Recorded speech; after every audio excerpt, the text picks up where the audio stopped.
Hey you guys, here we are. American government, long distance learning, whatever you call it. So we're going to talk today about interest groups and a little bit more about political parties. Let's do it. So if we were in our class, what I would ask you to do first is, thinking about interest groups, I would say to you, what groups do you belong to? Just think about your own life. What kind of groups do you belong to?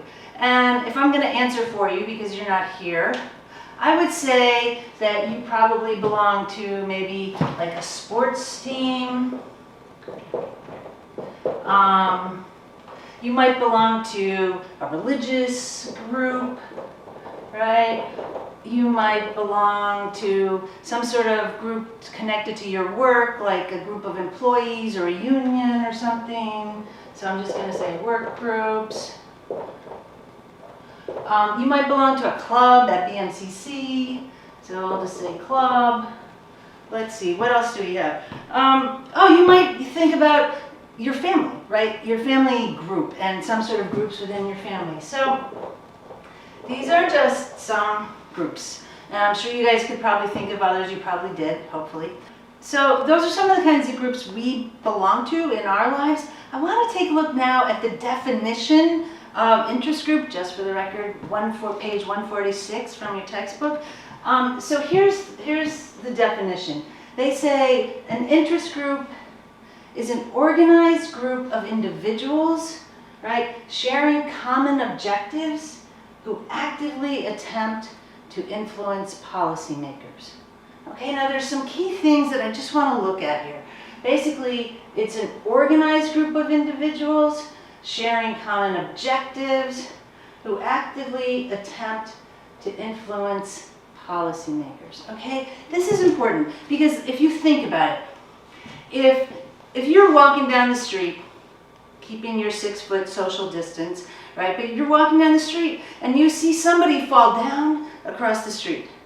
You decide, oh, you're going to help them, right? So you get on your cell phone and you call 911. Some other guy is a little bit ahead of you, 6 or 12 feet away, and he's like, whoa, that person needs something to put their head on. So he goes and helps them do that. Various people are doing various things, right? They're actively doing stuff, right? But is this in an organized manner? No, right? This is like some random thing that happened, people spontaneously responding to something that needs to be done immediately. They do it, and then they go on their merry way, right? So this is not an organized group. An interest group is exactly the opposite. An interest group sustains their activity. They have something that they want to get done, right? An objective, something they want to do, and they work consistently over time in an organized manner to get this thing done, right? So it's not some spontaneous thing that's a quick response. Okay, now what we see also is this idea that they're attempting to influence government policy, right? So some of these groups over here, they do a lot of things, they organize themselves, they do it over and over again, but they don't, like a sports team, definitely organized, definitely happens on a routine basis, but they don't do it to influence government policy. They do it to go out and have fun, right? So this is the difference, and this is what we're looking at when we look at this definition. So what I want to just think about is some of these groups that we're a part of in our lives. Would you think of them as interest groups? And it is very possible that, for example, a sports team, in fact, yeah, they go to win their games or their competitions or whatever it is. That's true. But then, like for example, you see the women's soccer players. The women's soccer players organize themselves to actually influence government policy so that women could get equal pay in the world of soccer, right? So they become an interest group using this definition. So point being that some of these groups function in different ways.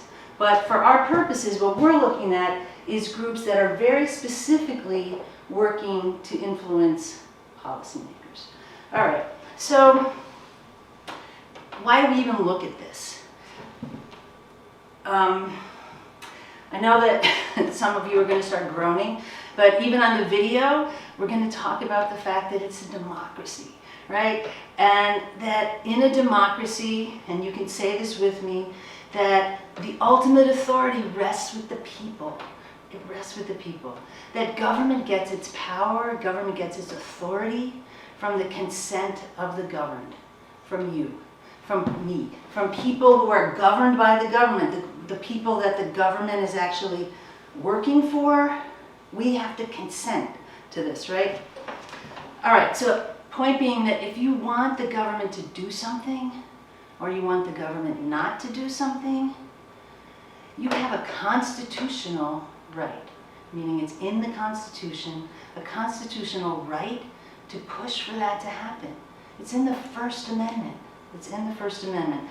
We looked at this, the idea of the right to redress grievances, right? You can petition the government to redress grievances, meaning that if I want the government to do something different, I have the right, the constitutional right, to ask to come forward to the government and say, hey, I'm not happy with what this is, I want you to fix it, right? So we have that constitutional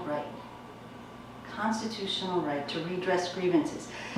But the thing that I want to point out to you, and the reason we're talking about interest groups, is because we can have more influence, we can be more effective if we work as part of a group.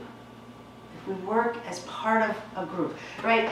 So you guys know when I used to come to class, I always brought my tea, right? I've been thinking about that guy. I used to get my tea right when I got out of the subway from one of those coffee cart guys. And I've been thinking about that guy for the last couple of weeks. Obviously, I haven't seen him. I'm wondering how that guy's doing. And I'm wondering, is he still out there pouring cups of tea and coffee, making bacon and egg sandwiches? Or is he sick someplace? I don't know, right? I'm wondering about this guy. And what I'm thinking about is, I'm wondering, what if he does get sick? Do the guys who sell coffee in those carts or tea in those carts, do they have health care? Like, is there, I don't even know, do you have insurance if you have one of those little carts? I don't know how that works. And I got to thinking about this, and I know there's been a lot of talk in the legislature about this, and I thought, okay, what I should do is I should write to my representative, I should write to my senator, I should write to somebody in the city council and say, what about those guys who are the coffee cart guys, the people who have the food trucks? What about them and their health care? And I'm thinking about these guys, and I'm thinking, all right, yeah, let me send these emails, let me make a few calls, send some texts. That's a good thing. That's a completely good thing, and I definitely should do that thing. But that's one letter, that's one phone call, that's one text. It would be so much more powerful if it were 1,000 phone calls, 1,000 letters, 1,000 texts, 1,000 emails, right? That if I organized a group of people and we actually got together to say our common objective would be, we got to take care of these guys who give us our coffee and our tea every morning, and we try to change government policy so these people actually have health care, right? So this is the idea, that an interest group coming together in a larger organized group can have a tremendous amount of political power. And this is why when we're looking at the American political system, we look at interest groups. And your book talks about all different kinds of interest groups.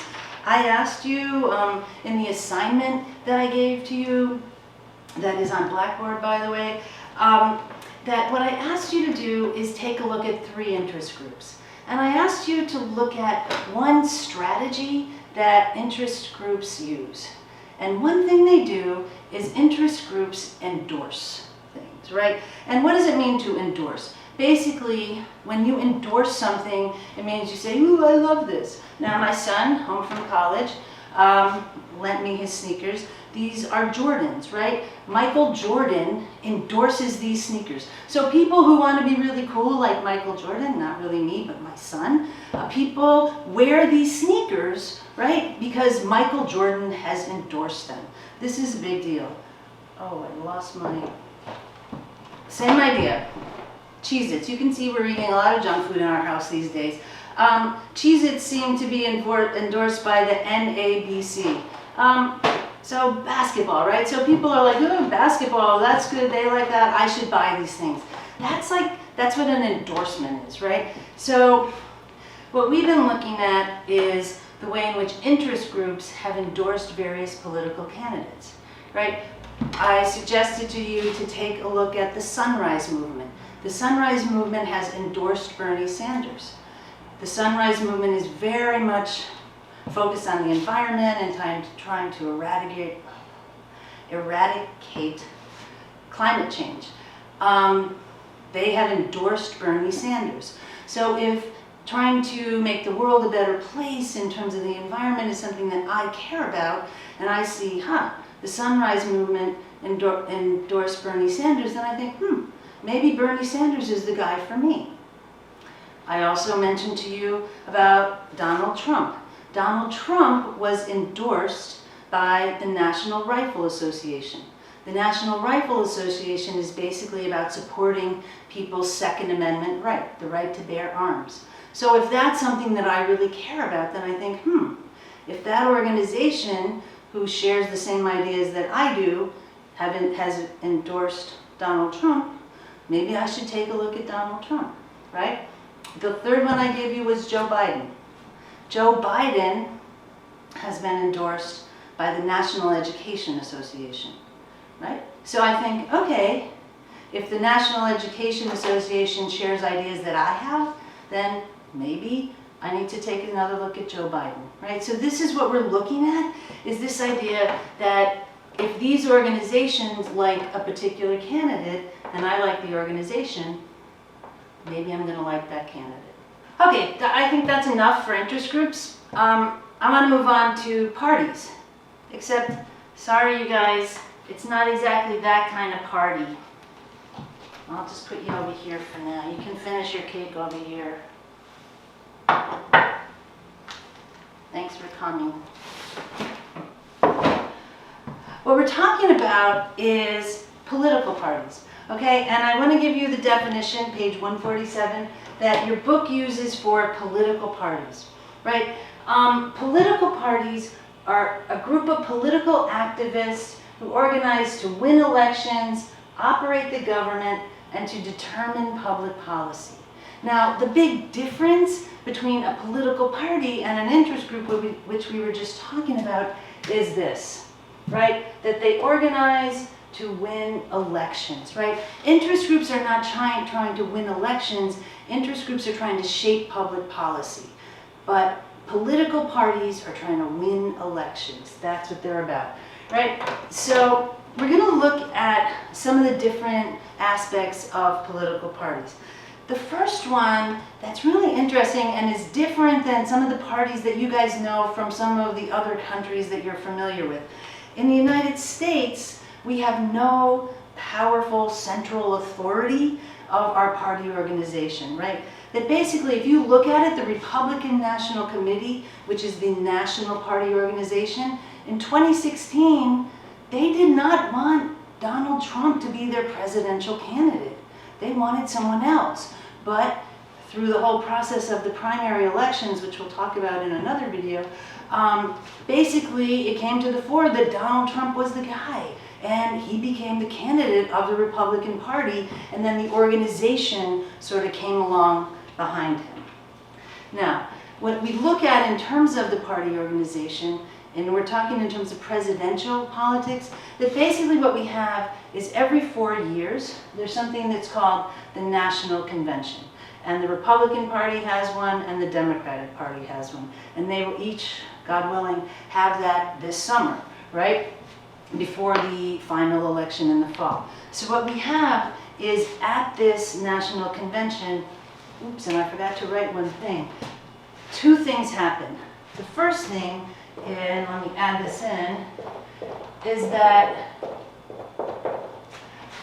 at the National Convention, they will actually nominate their candidates, right? So like I said, Donald Trump and Pence, they were nominated at the convention 4 years ago in August by the Republican Party, right? And at the end of the primary season, this is exactly what will happen this summer, right? That at the National Convention, all of the Republicans will nominate a candidate who will be their presidential candidate, and all the Democrats will come together and nominate a candidate who will be their candidate. So the first thing that happens is they nominate their candidates, right? The second thing that happens is they create a party platform, right? And a party platform is basically the foundation upon which the party stands, right? It's the statement of the party's positions on a wide variety of issues.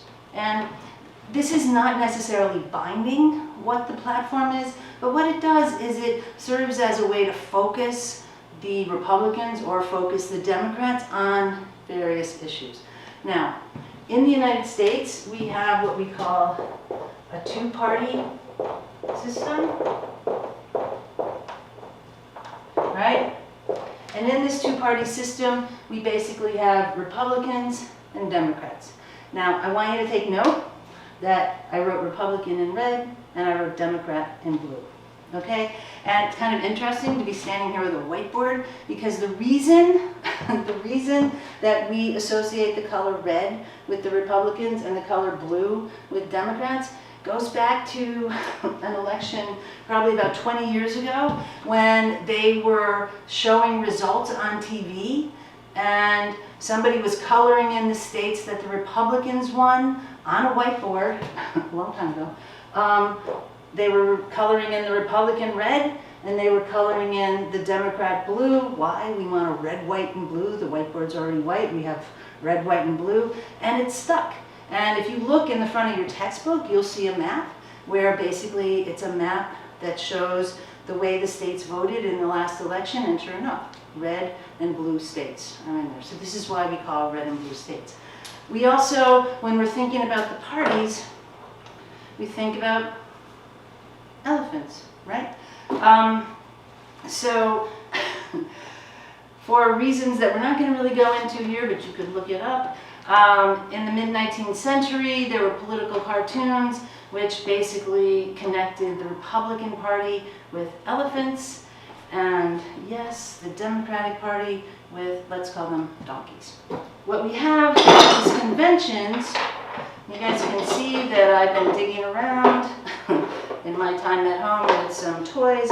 These are Lincoln Logs, right? So, okay, think about this.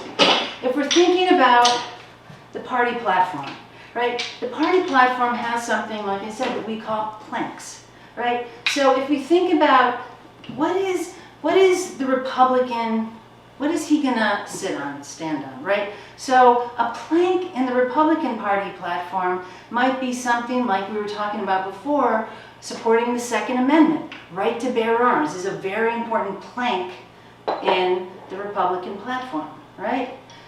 Less government regulation, right? We've talked about this before too, that basically part of the Republican Party platform, the ideas that they believe in would be that basically hands off, that we don't need a lot of government regulation figuring out how many employees do this and stay in what kind of building and all this kind of stuff. So less regulation, right? Pro-life.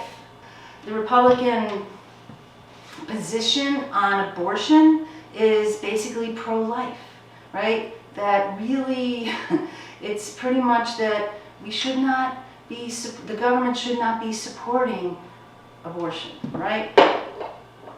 We also see a strong military, right? Republicans believe that we should be spending money creating a strong military. So this is another political position or a plank which the Republicans will stand on, right? So the final plank, and there are many, but I'm just giving you an example, is basically that this guy, this Republican, is going to, I would say, sit, not stand, on the plank of lower taxes, right? And so this is the idea. This is a platform that the Republican Party, that the Republican candidates will stand on as they go forward and run for office, all right? Likewise, we see that this guy also has a platform. So the Democrats also have a platform. Democrats will say that in fact we do need regulations and we need to make sure that there are all sorts of things in terms of environmental protection, right? We see that a Democratic plank or a Democratic position would be something like promoting social programs, right? They think that we should in fact support education, we should in fact support things like welfare and food stamps, right? We see things, another plank would be racial and gender equality, right? Very important plank in the Democratic platform. We see things like protecting the environment, climate change. We have to do something about climate change. This is a big thing that we see in the Democratic platform. And finally, we see that a position of the Democrats is pro-choice, that they believe that abortion, the issue, the very controversial issue of abortion, should be left up to a woman's right to choose. So this is the platform that we see the Democrats standing. I wonder he can stand. Yes. That the Democrats can stand on, right? Okay, so you get the idea. That basically different parties have different platforms. And we have these little shorthands between the donkey and the elephant, the red and the blue, that basically give us sort of a shorthand when we're talking about these various political parties. All right, now the thing is though, who is a Democrat and who is a Republican? You could probably look around the people that you're living with, the people that you talk to, and people will probably say, yeah, I'm a Democrat or yeah, I'm a Republican. But it is interesting that in the United States, there are members of the general public, people in the United States, who would identify with a particular political party, having never voted in that party, having never given any money or done any work for that political party. Maybe they're not even registered to vote, but people would say, yeah, I'm a Democrat, or yeah, I'm a Republican. Then you have other people who live and breathe party politics. They know everything. They know the ins and outs, right? And both of these people could call themselves a Democrat or a Republican. It's kind of like loyalty to a sports team, right? In some people, they know every name of every team member, they know all the runs, they know all the statistics, they know everything you could possibly want to know about that particular sports thing. And then there are other people who it's just kind of random. And I'm definitely the more random type. My son's godfathers gave us this. So I'm a Mets fan. I'm a Mets fan. Why? Because my son went to a Mets game and his godfathers go to Mets games. And so when I have to choose between the Mets and the Yankees, I think, okay, Mets.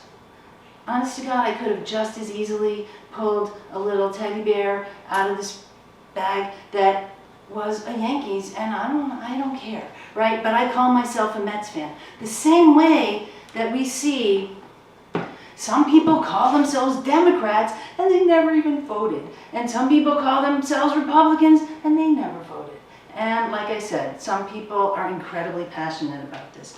So this is the interesting thing about the way in which the parties function in the United States, that it is an incredibly wide range of commitment to this platform, commitment to what the parties believe, and so for some people very passionate, some people not so much.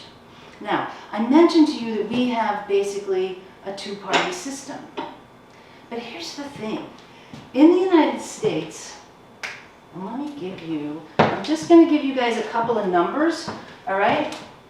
31% of people would affiliate with the Democratic Party if we asked them. About 24 affiliate with the Republican Party. And here's the thing I want you to notice. 42% affiliate with the Independent.